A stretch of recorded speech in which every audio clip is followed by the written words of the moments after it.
Obama supports terrorism. Well, of course President Obama doesn't support terrorism. Of course he does not. But the way it looked to Egyptians when we were supporting a terrorist, they presume we must, and our president must, support terrorism. We know he doesn't, but they don't know that because this nation, this administration, has supported terrorists in Libya, supported terrorists in Egypt, and is now trying to get support for terrorists in Syria. Another sign during the demonstrations, obviously for U.S. consumption. My dear American friend, when you get killed by terrorists, do not blame anyone but your President Obama and his administration. Well, that's ridiculous. When we're killed by terrorists in America, we should not blame the president.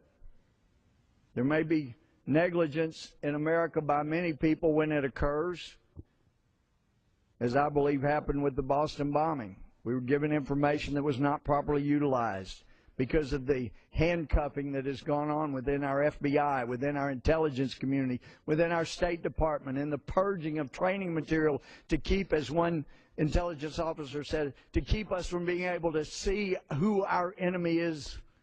We have hurt ourselves in a terrible fashion in our ability to understand who wants to kill us. So I don't support any of these signs. I don't think they're proper. But I think it's important to understand what the people in Egypt are seeing and thinking so that we can give them the proper perspective on American people. This one is, you can't really read the whole thing, but it basically is making clear that this is not a coup, it's the people. Thanks to our great army supports our great revolution. And there are those who would say that, in fact, the October Revolution in the Soviet Union, which Lenin appeared there in St. Petersburg and persuaded some people to support his revolution. But that revolution, that little gathering would not have done any good. Historians know it was not until Trotsky went across to the military, across the river, and I've been there, and he got up on something and he starts speaking eloquently to the military.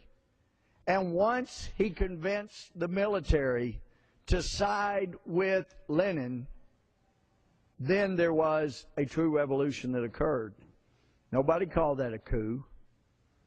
It was a small handful of people around Lenin rising up, but they convinced the military to support the October Revolution. And as a result, there was a revolution and not just a tiny little uprising, which it would have otherwise been without Trotsky's eloquence. So that's why it's important to understand when 33 million in Egypt rise up, this is not an in-house coup. This is the masses of a great country rising up to say, we yearn to be free and we don't want a radical Islamist controlling our country. And it's important for people in the United States to understand